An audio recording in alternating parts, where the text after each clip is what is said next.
Hello, you guys. This is Poe again. How are you guys?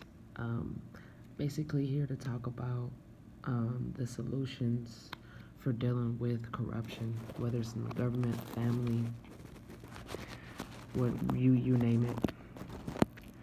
But what are some solutions to dealing with evil and corruption? Um, Healthy boundaries, high standards, zero tolerance for BS. Uh, Being willing to appear to be stuck up or mean when you know you're not. Validating yourself, validating your own reality, being honest with yourself, having a healthy inner dialogue, having support. Sometimes, you're going to have to take that journey alone. A lot of people are going to have to, at some point, everyone's going to have to take that journey alone. But if you're more of a loner or an introvert, 9 times out of 10, you're going to be taking this path alone or with very few supporters. And that's going to be okay. But how we as individuals and as a group, we empaths, we good people, how are we going to um, find solutions?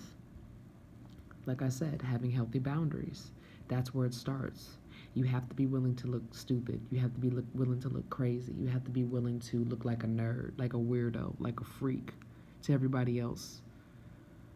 But you stand your ground no matter how hard it gets. That's a solution. That's one of the solutions. It's many different solutions, but that's one of them. Internally, what we can do individually, that's what I suggest.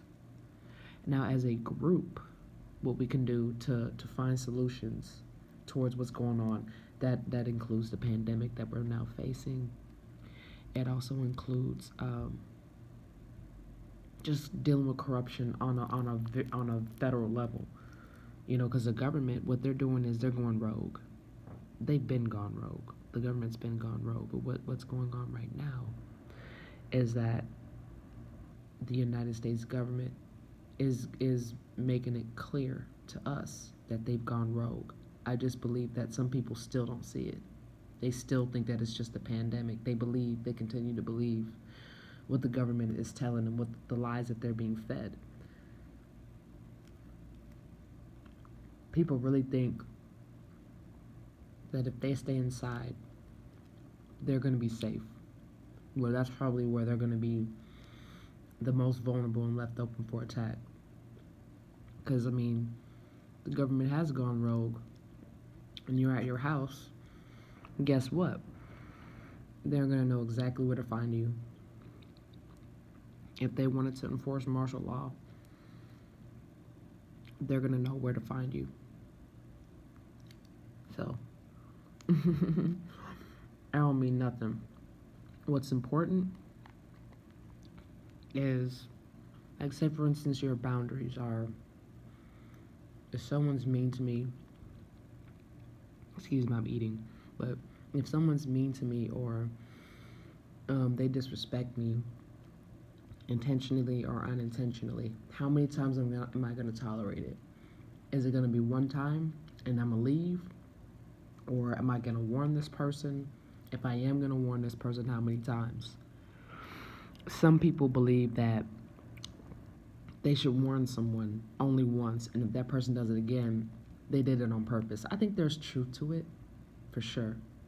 If you warn someone once and then they do something else, they do something again, then what they did was on purpose. But sometimes it's not always that black and white.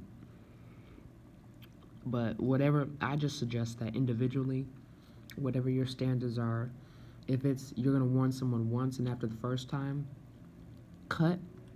Let that be, let that be a rule, and stick to it vigilantly. If your rules are, it's 3 strikes and out. You're 3 strikes and out. You got 3 chances to fuck up. After that third time, you're done. Let that be it. And if they mess up another time, don't give them another chance. Your rules are three strikes and you're out. That's it. If you give them another chance, you're saying it's okay to mistreat me. So, if that person really cared about you, they would have respected your boundaries the first time. Now, given some of us have been in abusive situations, so we pick up habits. So it's not a thing where we can easily just stop after somebody warned us. It's a habit. We have to break it, and it has to be called out every time. But now, let me explain.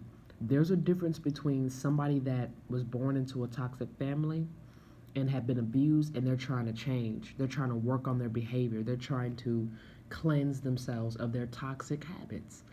There's a difference between that person and somebody that really just doesn't give a fuck about you. And that's the gray area, and why I feel like people deserve a little bit more than just one chance. Well, good people deserve more than one chance. But the reason why I say that is because a lot of us were born into dysfunctional families, and like I said, you'll be able to tell the difference between somebody that's really trying and somebody that's full of shit. You really will. You really will. And if you don't allow the fact that you care about this person to cloud your judgment, you will know the difference. Because say if somebody makes a mistake, right? Say if um and there are certain mistakes that now that person, if they make that mistake again, then no, they don't care about you. But most people who are born into toxic families, we have a habit of lashing out or dealing with our problems in an unhealthy way. It's a bad habit, but simple things like making fun of someone at their expense or putting someone down. If we keep doing that, it's not because we were born into a toxic family. It's because we don't care enough about you. Now, if we care about you, you tell us something that really hurt you bad, we're going to subconsciously know, okay, never do that again, or I will lose this person. If we don't want to lose you, we're not going to do it again. But what I'm saying is, like, coping mechanisms is really what you're going to have to worry about when you're dealing with somebody who grew up in a toxic family. Knowing who's good and who's not is what's going to help you find a solution. And knowing that there are some people out there that are really good people, they're just broken and they need help. Now, if you're willing to be one of those people that's going to help the abused, do it correctly. Have your boundaries set and let them know that you know that they're a good person, but you're not going to tolerate their bullshit. And I promise you, they are going to work overtime to make sure that they don't mess up the relationship, whether friendship, family, relationship, romantic relationship, whatever. Excuse me. They're going to work overtime to make sure they don't mess up. But they might slip up here and there, but you can see they're really trying not to. Now, somebody that doesn't care about you, as soon as you establish a boundary, they're going to violate it tenfold. Like mercilessly violate your boundaries. Exploit you. See what they can pick at. That's somebody that doesn't care about you. That's somebody after the first time, they don't even, most of the time when you put them in check, they'll either give you a hard time the first time about it, or sometimes they'll just be quiet and they won't even validate or acknowledge what you're saying. Those are the people you cut off. Now, like I said, there are just some people that are just, they're not really necessarily healthy to love, but they're good people. You feel like they're worth it? Have your boundaries set. And anytime they mess up, point it out, because that's what's going to help them. And they want you to point out their toxic behavior. They want you to do that. There are people that secretly, not really secretly, because if they're good people, it's no secret. But there are people out there that are good people that want you to have healthy boundaries.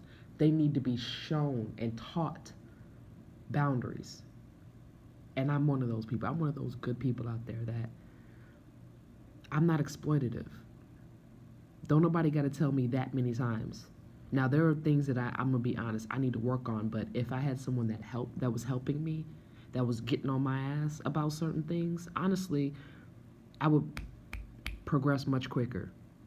And that's what all of us need. We need people that are going to be patient with us, that are going to guide us, the ones that are really serious. I know that there are narcissists out there that pretend like they're really about it. and they throw on the guilt trip as soon as you're about to leave. Like, oh, but what? I thought we were in this together. Oh, but I thought you're not supposed to turn your back on good people. That's narcissist. A good person is like, just please work with me. I'm trying. I'm busting my ass to be a good person. It's really really hard.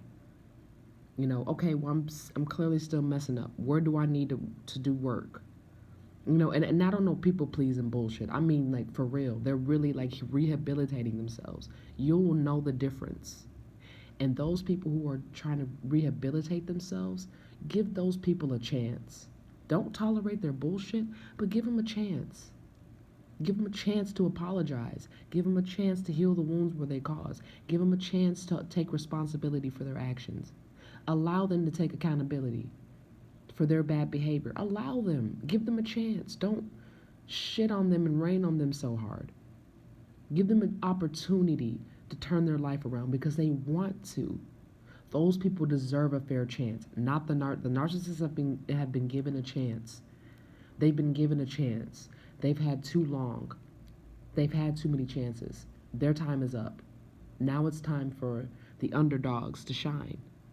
The people who really care about humanity, but they haven't been given a fair chance to show and to prove.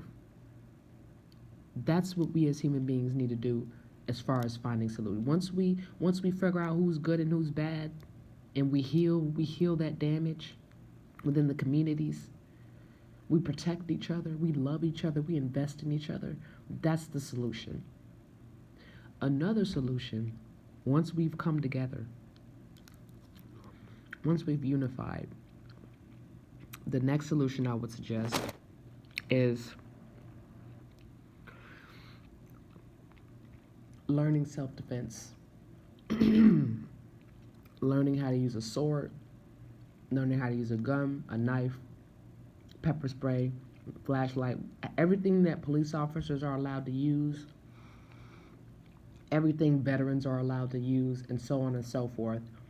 We need to learn how to use on top of hand-to-hand combat or hand-to-foot combat. Because these hands, these feet, these elbows, these knees don't run out of ammo. And the more I practice, exercise, eat healthy, the longer my energy will be fueled. The longer it's going to take for me to burn out, or anybody really. So learning self-defense, learning how to disarm someone with a gun, learning how to effectively dodge and dismantle someone that has a knife or a sword or a pole stick, learning how to run when someone's chasing you down and cut corners, climb fences, things like that. That's as the community we're going to have to start learning how to do that. Because once the police start attacking us, we already know how to beat them, first of all. We just don't have the confidence, and we've never really thought that way because we were too scared. We thought, oh, well, no, let's not. Because the narcissist told us that if we fight back against the police, we're criminals. No, the police are criminals. The people that are telling you not to defend yourself against the police are criminals. Don't listen to them anymore. They're not realistic. I feel like you should learn to defend yourself against anyone. Taller than you, stronger than you, smarter than you, in any way, shape, or form. Prepare for combat, whether it's spiritual, mental, or physical. Prepare for combat. Practice. Learn self-defense strategies. It's no longer, we ain't doing that we shall overcome bullshit no more. We're not singing Kumbaya and oh massa, please don't hit us anymore. No, we're not doing that anymore. But I can tell you this, we're not going to initiate attack. But if you keep putting your hands on us, we will learn to defend ourselves. Just like the Chinese did when the Japanese invaded.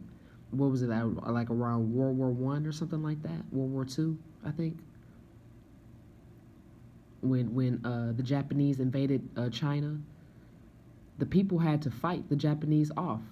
That was the only way China was able to thrive, like the way they did. They didn't just roll over and play with the Japanese. The Japanese had weapons that they got from the Europeans. during World War II, as far as I'm concerned. And the Chinese fought them off hand to foot combat. No weapon. They didn't use. All they had was wooden sticks in their hands and feet. Maybe things that they used to manufacture with in China. But they ain't have nothing but their hands. And guess what? The Japanese left them alone in less than what, like 10 years? And the Japanese had weapons. The Japanese had the military, and the Chinese still fought them off and won and embarrassed the Japanese. The Japanese were ashamed of what they did to the Chinese.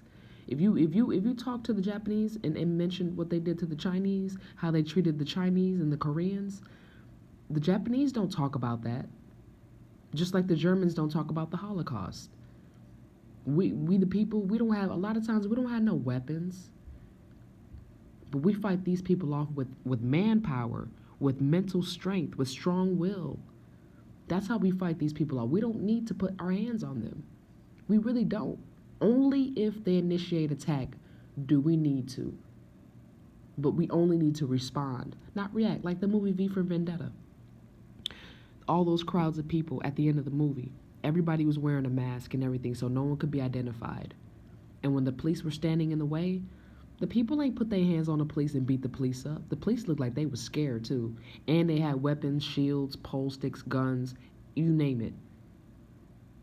And the people, they walked right past, they were like, like they were pushing the police officers out the way, but not in a forceful way. It was like, excuse me, you're in my way. I'm trying to walk past. And they realized the people weren't trying to hurt you. That's not our goal. Our goal is not to hurt you. Our goal is for freedom, justice. And if you won't give it to us, we will take it from you. And we don't have to put our hands on you to do it. And a lot of times when the people get to that point, the police get scared, and they should be. Because if just one of them shoots us or put their hands on us, it's over. The police are done. They're on their last limb, their last leg. And honestly, I believe that a lot of them are scared. If they meet someone that is not afraid of them and is willing to hurt them to defend their people, the police officer are scared of people like that. They are scared, no matter how big and tough and buff these dudes are. If they meet someone like my size, like 120 pounds, and they have the mindset of, I'm not scared of you, and if you hurt me and my people, I will hurt you. They're afraid of people like that. Because we have a lot to lose, but we're willing to lose it all for justice. The police are afraid of people like that because that's who they pretend to be. And when they meet someone that's really about that, and this is not just the police, this is corrupt people in general. When they meet someone that's about justice, some narcissists are too stupid to realize that they have an opponent that they can't beat. Some narcissists, I really don't think narcissists are that smart. I don't. I just think that they're conniving and barely edge being clever. I don't think that narcissists are very, very smart. I just think that they're conniving and callous and cruel. That's it. Nothing clever about being evil. So, yeah, narcissists are really not clever. But most of the time, when they know that you're about justice and you're about your peace and your freedom, no matter what cost, the police have no power, and neither does the military. They can do all of, like, they can, but if they kill enough people,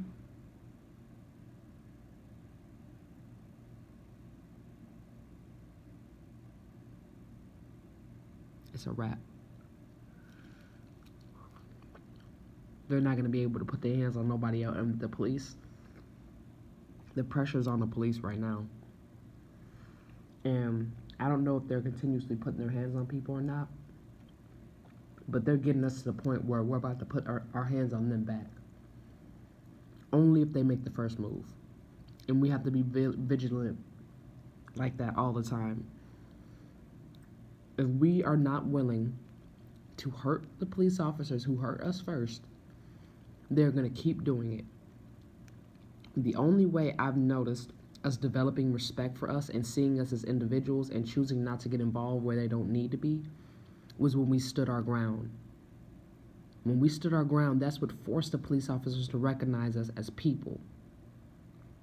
And you notice they backed off. A lot of police officers, they hoover. Notice, you don't hear anybody getting arrested. Why is that? Because they know. Now that we all know that you guys are doing far worse and you're still, walking the streets, and people who've done way less that didn't even deserve to or are in prison for a crime they didn't even commit. You don't have a right to clearly you're not a good judge of character. You're not going to be allowed to make those kinds of decisions unless someone is violating a law in a sense where they're putting other lives in jeopardy. Then okay. But when it comes to them little petty crimes, nah. Y'all ain't gonna be able to arrest people no more for them petty crimes, especially when y'all letting pedophiles and murderers on the loose. That ain't how we gonna do things. Or y'all gonna start going to jail. The police who turn a blind eye to those really bad crimes and then arrest people for petty crimes, we gonna start arresting them.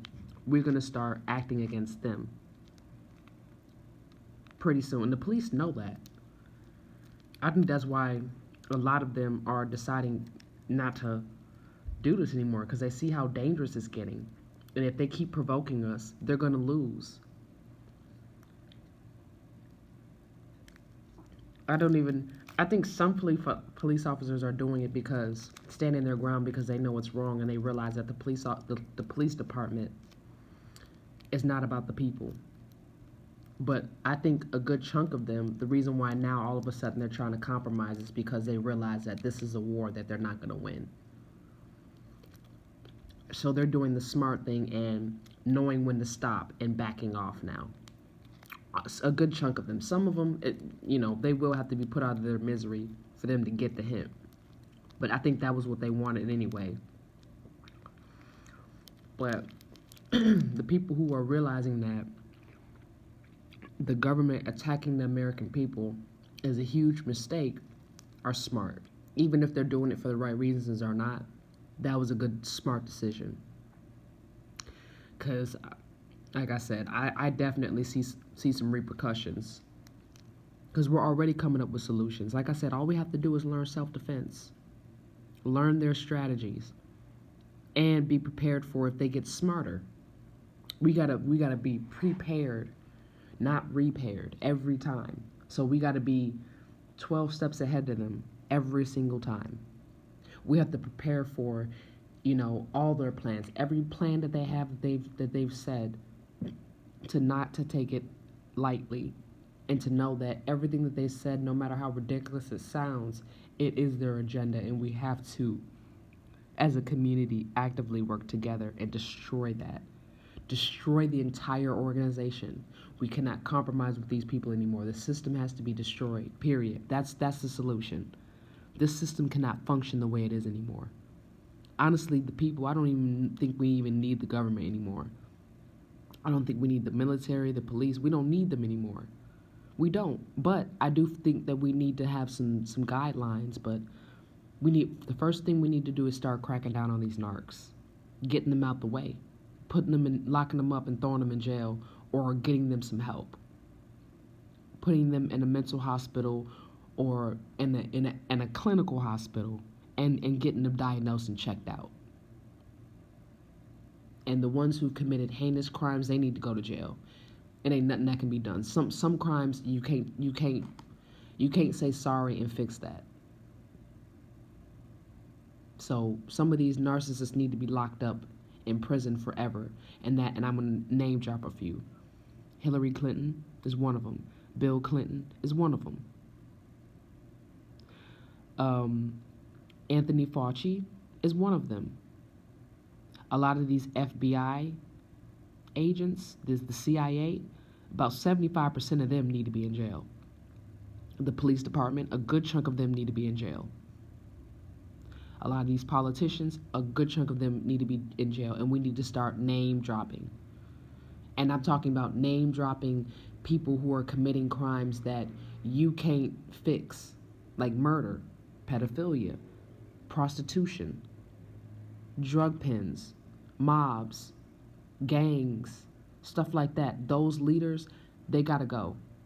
And I'm gonna be honest, some drug dealers that be selling like, hard drugs, that be getting people hooked,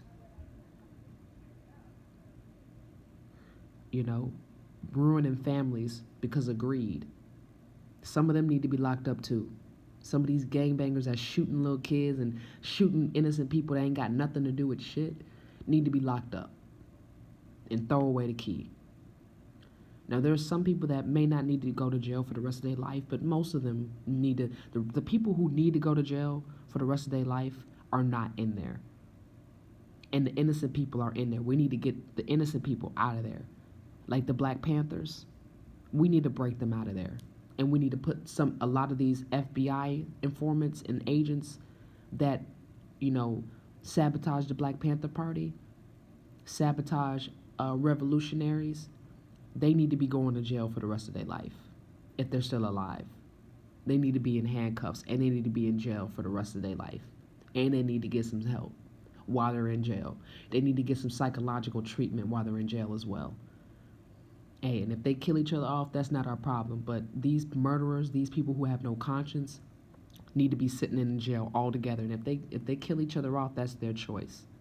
But the people who, still have a chance, maybe need to face a little bit of jail time, like the low-level gang members, the drug dealers, the people who were in domestic abuse that became abusers, need to do some time in jail. Not their whole life, but they need to do some time, and they need to get some psychological help. And then the good people who were arrested for a crime they didn't commit immediately need to be compensated now, right now. So that's the solutions that I have for dealing with corruption and evil in any place, individually or on a mass scale. Those are my solutions. Also, one last solution: getting the people off of this carnivoric diet. I'm guilty of it too. But informing people that certain people's DNA structures cannot break down the enzymes of certain foods. Most Africans, the reason why we are so messed up physically and why we dying and getting so many damn heart attacks all the time, ended up in one of those what is it, those little carts that they have at the grocery stores, because we are eating a carnivoric diet. And really, that's all human beings, in my opinion. But if we're going to talk about like jaw structures, the structure of our teeth, our molecular structure, African people are not supposed to be eating meat at all. They're not supposed to be eating meat. They're not supposed to be eating poultry, chicken. They're not supposed to be eating embryos, which is the chicken's fetus, or fetus of any kind. That's just inhumane. But we develop the bad habits of our abusers, so we need to heal as a society. But specifically, according to the African molecular structure, we are not supposed to be consuming carnivoric diets. It is killing us faster than it's killing white people. And I'm not making this about race, but Caucasian people can eat meat and get protein from it because of their molecular structure. It's heavily suggested that Caucasian people don't eat fried foods. Don't eat fried foods.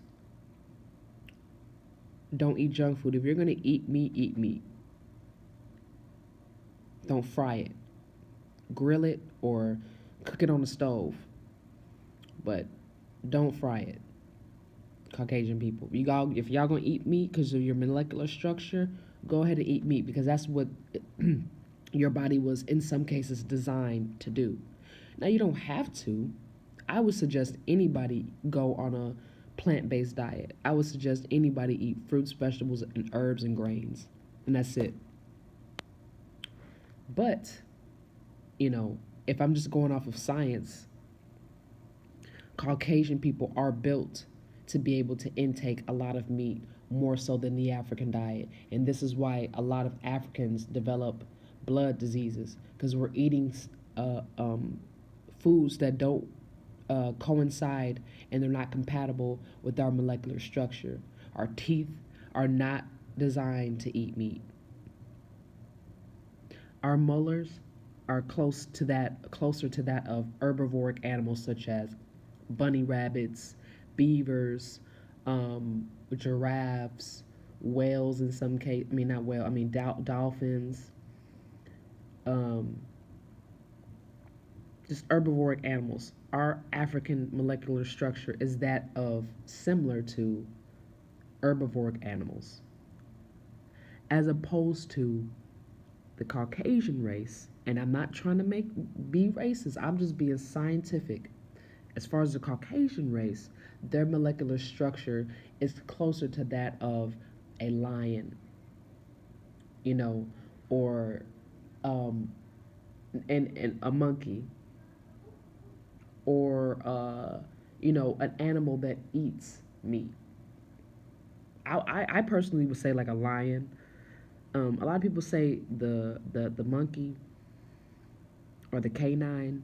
I mean, yeah, I think there's similar structures, yes, but I definitely see some similarities between Caucasian molecular structure and the lion's molecular structure as well, and also as far as how they survive and things of that nature. I see some similarities in that too. So, to each his own. And I've also known some Caucasian people that are vegans. And I know some Africans that eat nothing but meat. So, to each his own. But my suggestion is that every human being, if y'all want to get right, y'all want to get to the point where you need to be and where you want to be, to where you don't have to be envious of anyone else, eat a plant based diet as much as you possibly can. Even if you have some cheat days where you may buy a bag of chips or go get you some barbecue, fine. But let 90% of your diet consist of an herbivoric, alkaline diet. That's what I'm suggesting as a solution to fight evil and oppression, self hatred, all of that. It's the same thing. Wickedness, it stems from wickedness. It's all the same to me in a nutshell. If I'm looking at the bigger picture, the answers are like all these questions have one answer. And this video consists of that, the solutions. Those are my suggestions. I know I said that that was going to be a last suggestion, but one more before I end this video. I'm going to give one more suggestion before I end this video, and that is doing your research, becoming informed, knowing your stuff, getting your evidence, getting the facts, being able to back up your claims, or at least being willing to stand your ground and express your opinion. Because we all start off, foolish. We all start off ignorant. We don't know what we're doing. We don't know what we're getting into. We don't know what we're trying to find. We're just on a search, a lot of us. And even then, still, when we think we know, the more we learn, the more we realize we don't know. So, what I'm suggesting to the people who really want change, do your research and do it correctly. Do it without bias. It's okay to have your opinion.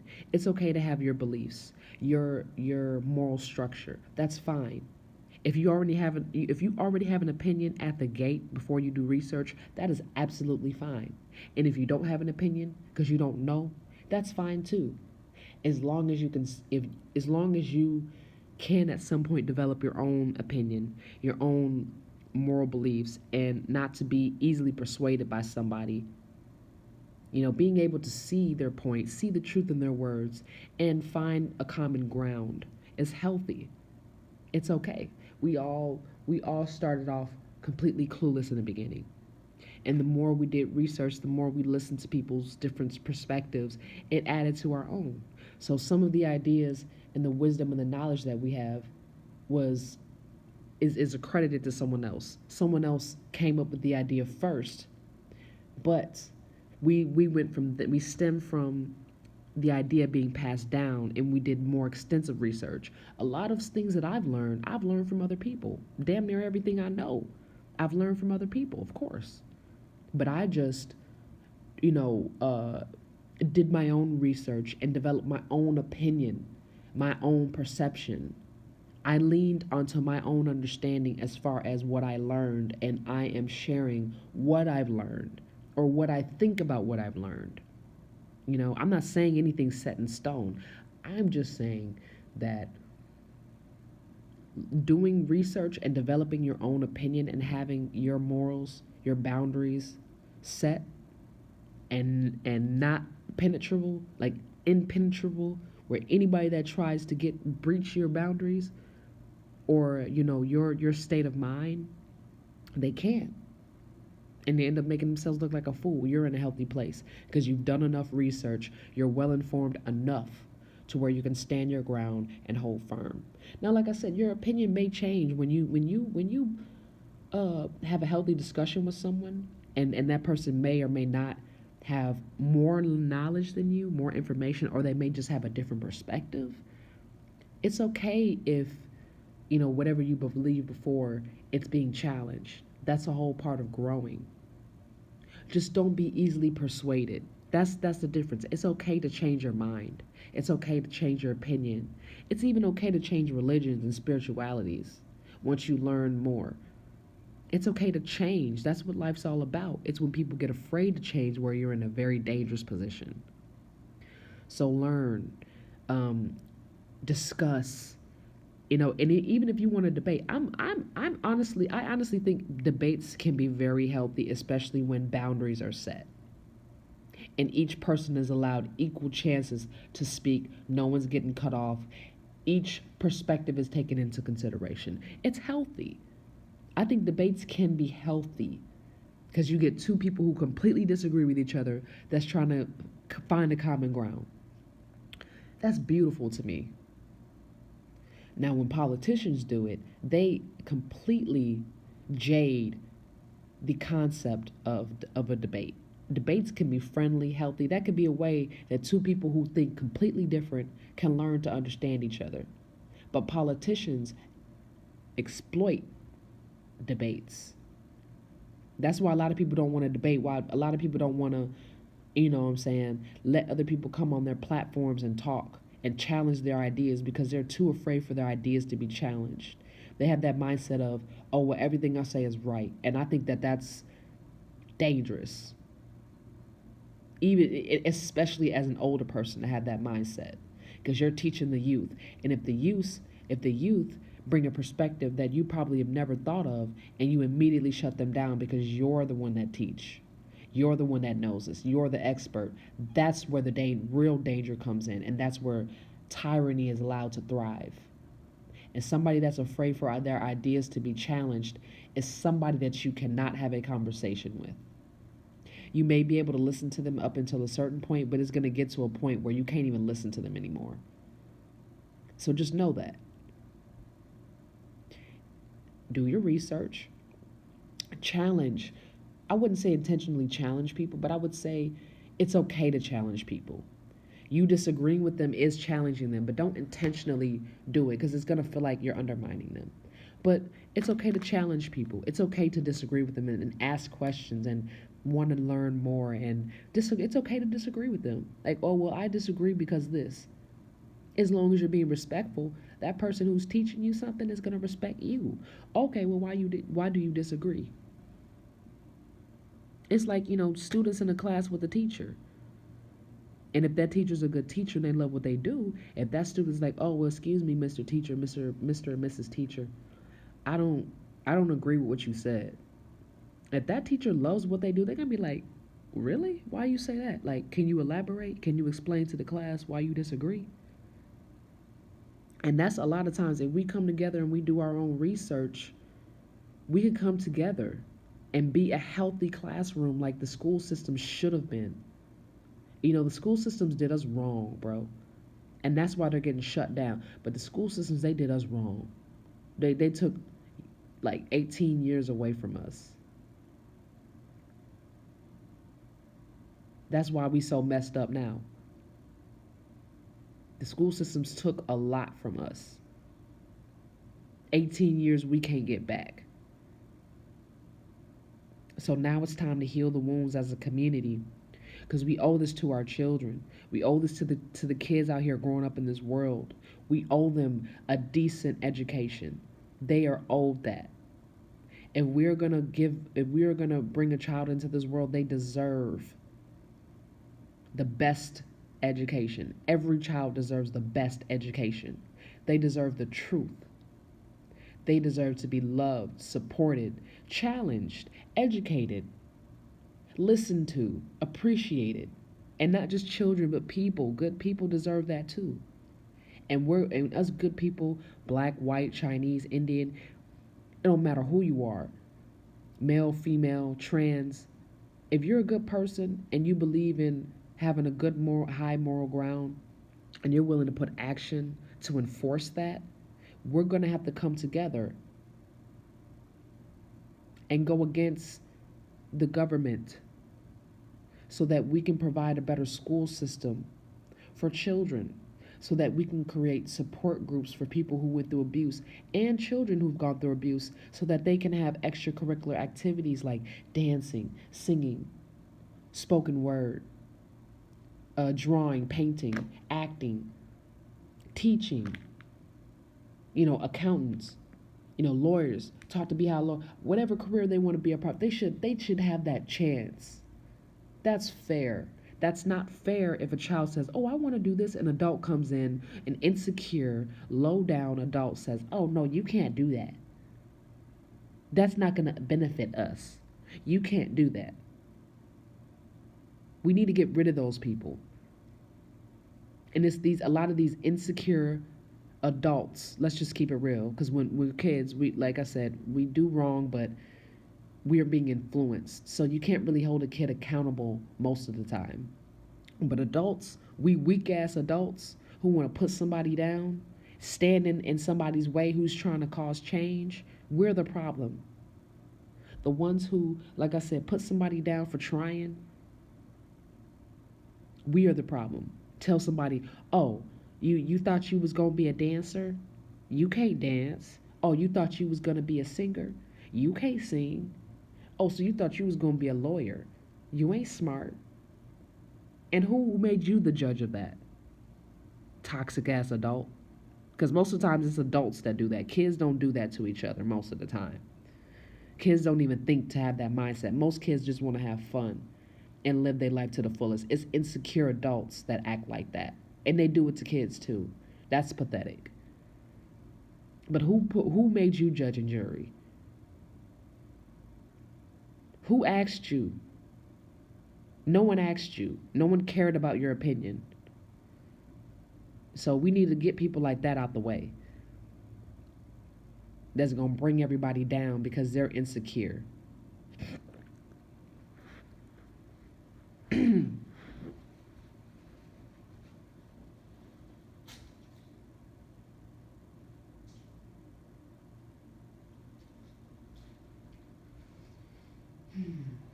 So, excuse me. Yeah. That's why. That's the solutions, and that's why I say what I say. Because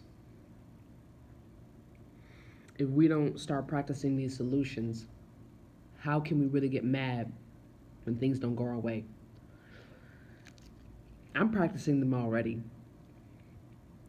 I'm starting. I'm at least I'm starting. I'm practicing what I preach. I mess up sometimes, but you can bet your bottom dollar. Excuse me. I'm practicing what I preach. So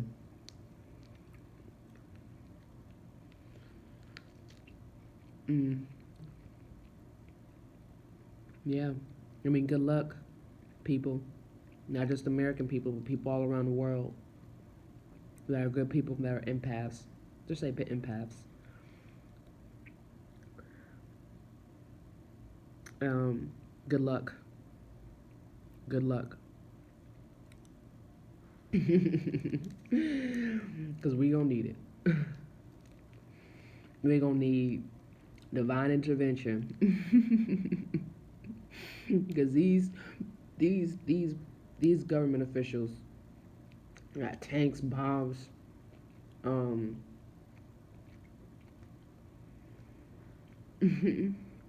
guns, experience, no conscience.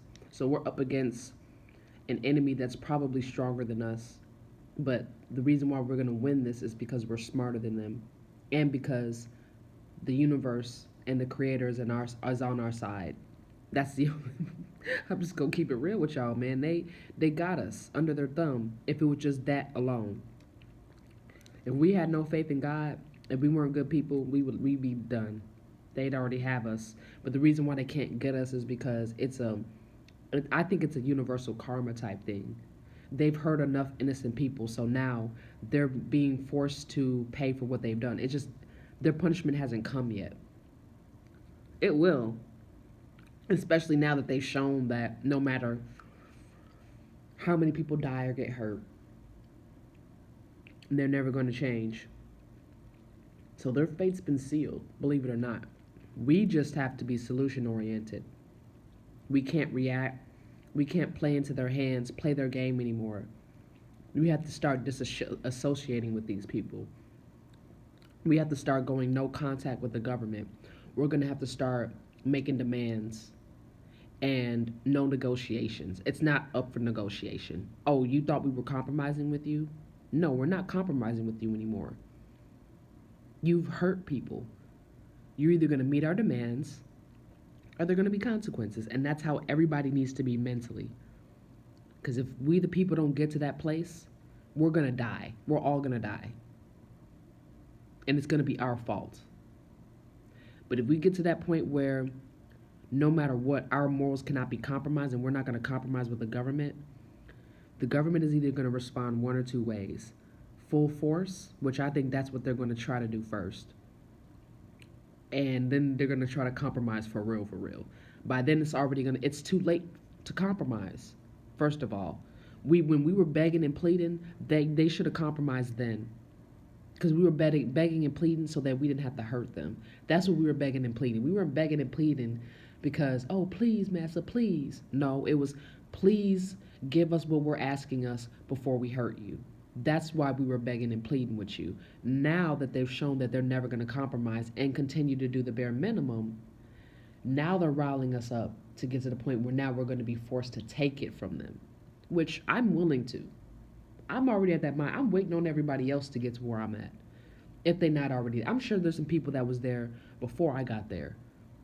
But solutions is when the police start shooting one of us in a group, we shoot back. When they start slapping us around and throwing us in handcuffs, we need to start slapping them around and throwing them in handcuffs. Doing exactly to them what they're doing to us and only as a response to show them that what they're doing is not okay and we won't tolerate it. So if they shoot one black man, we're gonna shoot the same police officer who shot that black man. If they gonna slap people around and rape a black woman, we gonna throw you in jail. We're not gonna rape you. We don't want you. We just gonna throw you in jail. And we gonna throw you in jail if you kill a black man. We might even give you the death penalty depending on how many murders you have under your belt. You know what I'm saying? We're not playing with y'all no more. We're gonna be the judge and jury. Since you've been put in a position to be judge and jury and we trusted you and you abused that, we're going to be the judge and jury now. We're going to determine your fate. We're going to be calling the shots now. And we're going to do it correctly the way it should have been done. If we don't completely get rid of the government, then what we're going to do is we're going to overthrow the narcissists out of the government. That's what we're going to do. And we are going to be the ones who pass judgment on them. We are going to be the ones in charge of what their fate's going to look like. And yes, God will give us that opportunity to be judge and jury. Absolutely. That's how God is setting things up as of right now. He's putting us empaths who are fighting for justice in a position to be judge and jury. Now, I don't think we should let that get to our head and start going mercenary mode, but yes, God is giving us the power. He's empowering us universally through energy, vibes, opportunity, blessings to be judge and jury. And that time will come where all of these politicians who participated in these child sex slave industries are going to be judged. All of these narcissists who join the Freemasons are going to be judged. All of these religious cults and these cult leaders are going to be judged. Our family members who abused us, exploited us when we were are at our most vulnerable are going to be judged, whether it's by our doing or is God. Period. So that's the solution. It's already been set in stone. You don't have to worry about anything except for playing your part as a human being. Don't play God. Do what you can do as a human being and stay in your lane. I'm suggesting that we all, as the people, we do what we can, but playing God would not be smart. Wrestling with God is not smart neither. That's what these narcissists is already doing. And you see how they look now. A lot of them aged 10, 15 years, and it's only been 2 months since COVID started. It's only been 2 months. And these narcissistic vampires look 30 years older, 40 years older than what they were before. Because they don't have anyone to feed off of anymore. We're not allowing it. And honestly, we're not allowing them to hurt our children anymore either. And they're going to be judged. They're going to be put right in them same jail cells. All of them criminals that's in there for real, they're going to have a field day with these pedophiles. You hear me? Because they've been mercilessly sending innocent people to jail, setting them up to try to get them raped. And a lot of these inmates are starting to see the real criminals that's in jail right now. They see the ones who got heart. I've been in jail before. They see people who got heart. These security guards know what's up. Real recognize real, my nigga. And if you go to jail, you a real nigga, be a real nigga. And the inmates are gonna see you, they're gonna respect you, and they're gonna give you wisdom and knowledge, and they're gonna help you get the fuck out of there. Because somebody that's in jail, they don't wanna be in there. They don't wanna see people in jail. I believe it's a lot of good people in jail. All the people that need to be in jail are out in the streets or at house arrest. But I mean the real niggas. They in jail. A lot of them are in jail. That's why these pedophiles so damn scared to go to jail.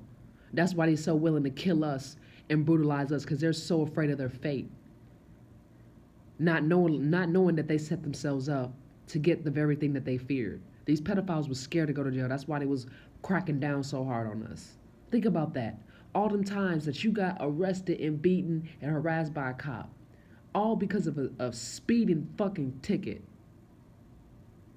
And somebody gets away scotch free. And they're a murderer, a gangster, a mobster.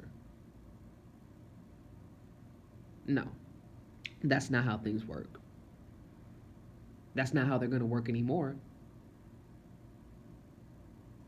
And these pedophiles are going to go to the very thing that they're scared of, prison.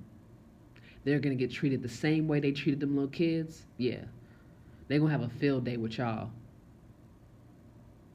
They're going to have a field day. And you're going to know exactly what it's like to be exploited in every way, shape, or form. Your childhood wounds being exploited and used against you. You're going to know how it feels. You are going to learn exactly how it feels. And honestly, I'm not even going to have a field day with it. I'm just going to be like, oh, okay. Narcissist went to jail? Okay, well, that's kind of what needed to happen. Keep it moving. I ain't losing sleep over it. So, yeah.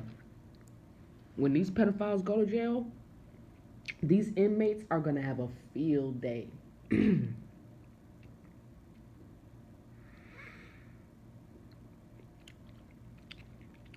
These inmates are going to have a field day with these FBI, CIA that sent them to jail. Set these the very people you set up to go to jail, guess what?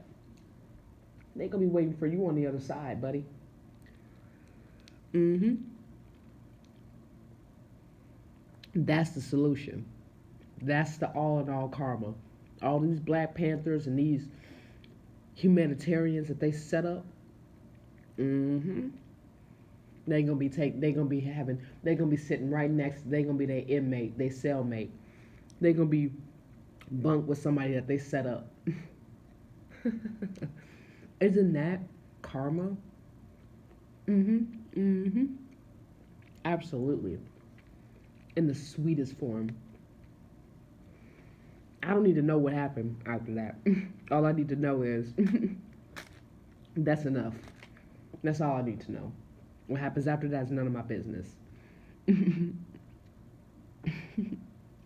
But yes, seeing a narcissist who set people up for failure and set people up to go to jail, good innocent people, being bunkies with the people they set up and going to the same prison that they sent people to. Isn't that so sweet? And that's what us good people are going to end up doing. Mm-hmm. All of these police officers, these veterans, and these politicians and senators and Congress and all these people in high places that exploited the good people are going to be locked in with the very people that they set up. Like you remember the movie The Hunger Games? Snow. Snow screwed so many people over, killed so many people's families, like entire families, because somebody wouldn't comply to what he said.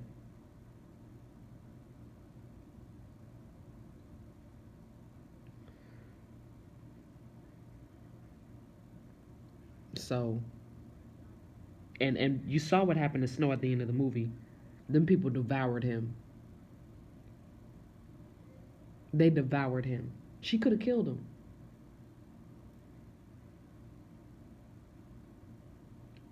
But she was like, no, I don't need to do that. The people can have you. Because the real problem is this bitch here. That the movie basically made that woman look like Hillary Clinton, and they knew what they were doing. Just like they made Snow look like an older version of Trump. They knew what they were doing. I saw through all that, and people was like, "Oh, this movie's great." I'm like, "This movie's reality. What you mean? This movie is a mirror. This movie's a mirror to what's actually going on right now."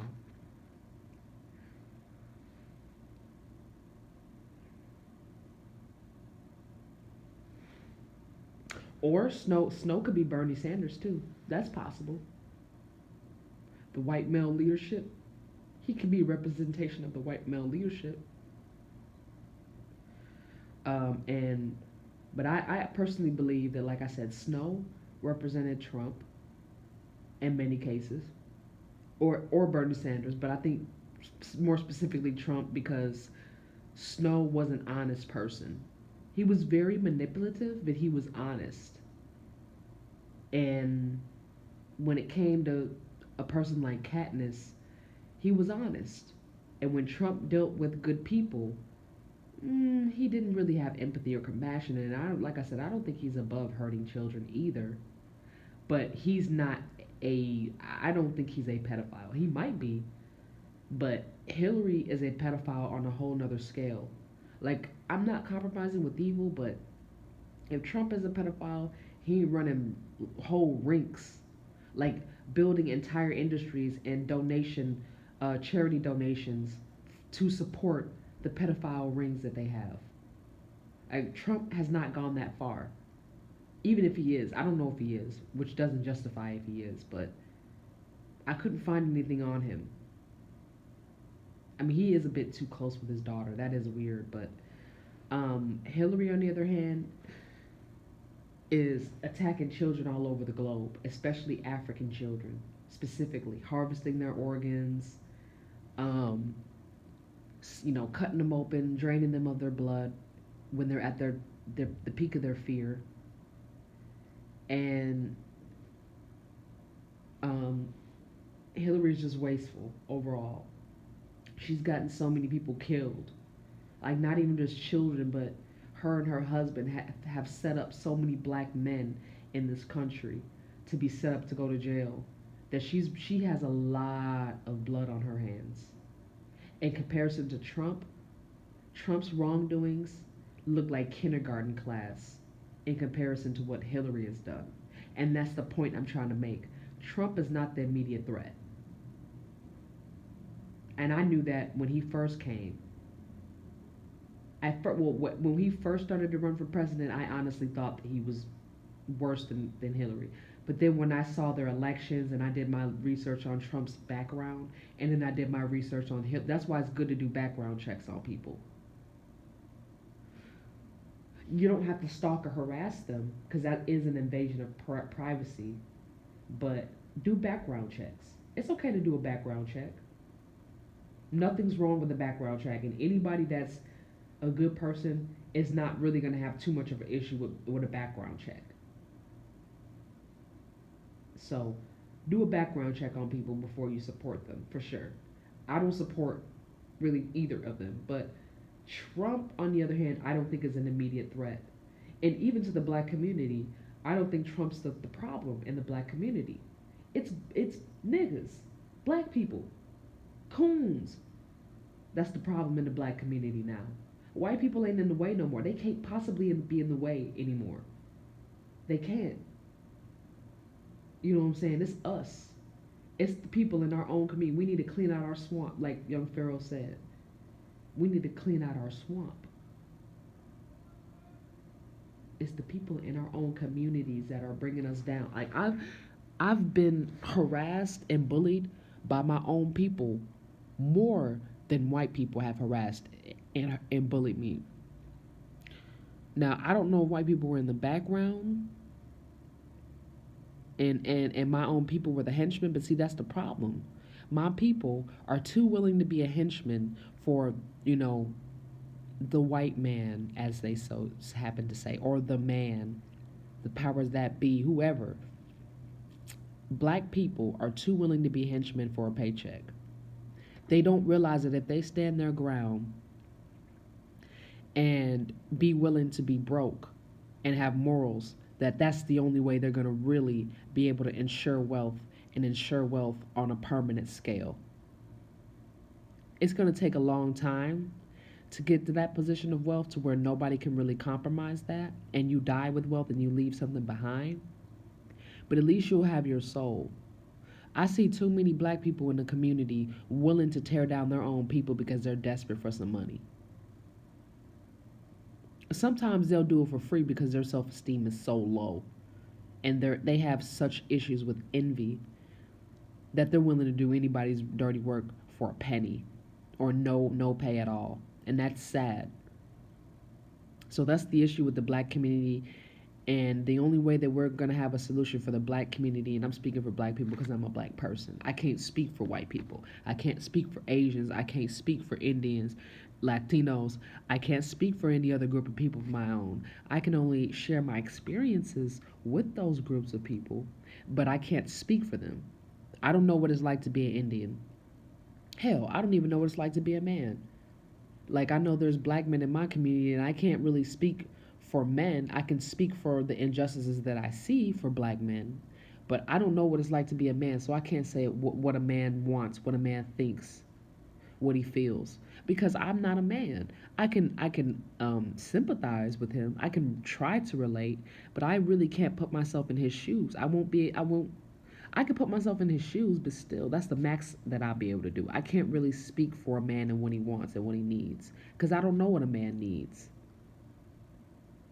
I can only share my experiences and my opinion on what good men are like and what toxic men need to work on, but I can't speak for what a man needs or what they want. Because I'm not one. Just like I can't speak up for the white community. I can't say what they need and what they want. Only a white person would know what they need and want. I can speak about my experiences dealing with the white community, and I can share my perception and what I feel like they need to stop doing in order to get along with everybody. Because I feel like everybody's getting tired of white people, and even white people getting tired of white people. So I can only share my experiences and what white truthers that are fed up with the white supremacy have shared with me. That's it. I can't speak for the white community though, and I won't. I only say, well, I've had some white truthers come up to me and say this, this, and that. But that I can't speak for the white community.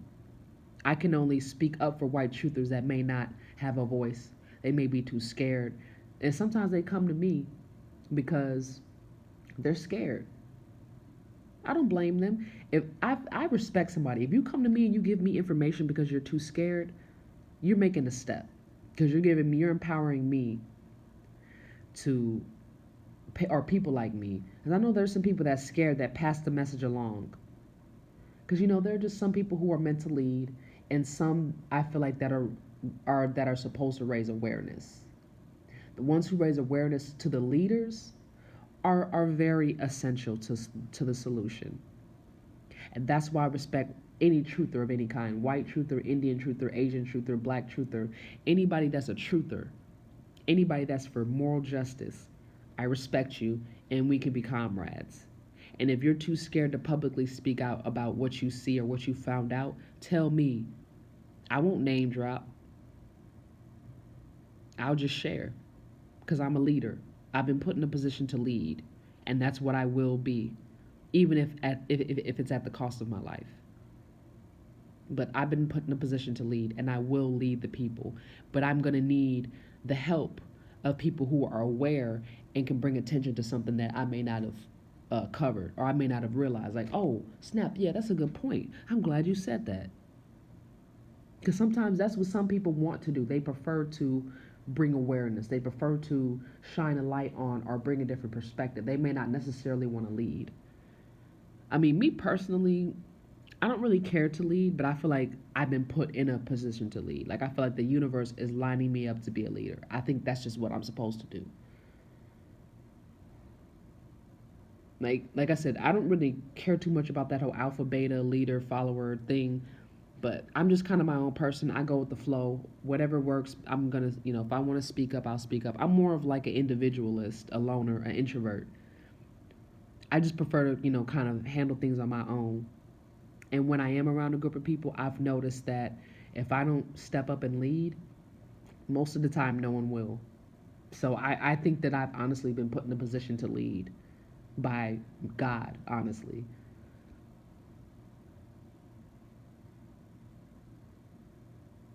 So that's the solution. I know this video is real long, and I don't mind that, but um, I needed to share that because it was a point in time where I was getting tired of people complaining all the time about things that needed to change, things they didn't like, and it was bothering me. Like, don't get me wrong, I agree with all the people that complain about the corruption. Don't get me wrong, I'm not undermining anyone, but I was getting tired of the people as a whole, all of us. I was getting tired of us complaining because we know what's going on, and honestly, we know how to defeat our enemies. Why are we not implementing a plan? We know what we need to do. Some of us too damn scared. If you're gonna be scared, go to church. But if you're not scared, join the revolution. Because it will happen, whether it's televised or not. And that's all I'm going to say on this video. Thank y'all for listening. I know it's been a whole hour. But, when it comes to sharing ideas and lectures and important information, I personally believe if a video is more than 30 minutes, if it's about an hour, 2 hours, it's a lot of information that's being shared. And that video is worth the time. I know sometimes you're like, man, a whole hour? But it's a lot of useful information within that video. And I started to learn that. The lectures, they're basically lectures. A lot of people have them. Like people like, the conscious community, like Young Pharaoh. And I know I mention his name a lot because I've learned a lot from him. But there's other people that I've learned from, like Dr. Ben Clark. He's another one. I'm just going to name drop some conscious teachers that have about hour, 2 hour lectures that honestly you need to listen to every word because everything they say is important. These 1 hour, 2 hour, 3 hour, 4 hour videos are very, very important. And even if you have to chop them up in between increments of 30 minutes each day, break that video down because you may got a short attention span. That's fine, but watch the whole video. When people post these videos and they're like an hour long, you may be impatient, but they're talking about something that's very important. They're bringing a lot of perspectives and they're getting people to listen so that they can go ahead and go in the comment section and talk. That's the point. We're supposed to grow and learn, and it's going to take some time. But watch these videos that be an hour or so minute, because at first I had a short attention span. If the video was more than 45 minutes, I wasn't watching it. Then it got to a point where it was like, this information is very useful, and it saved my life, and it could save yours too. So those are all the solutions that I have as far as how can we fight off corruption and evil in high places, and also on an individual scale where we're dealing with interpersonal relationships as well. Those are my solutions. So now that I've gotten my solutions out the way, I'm going to go ahead and end this video. So y'all have a good day and thanks for listening. All right, peace out, y'all.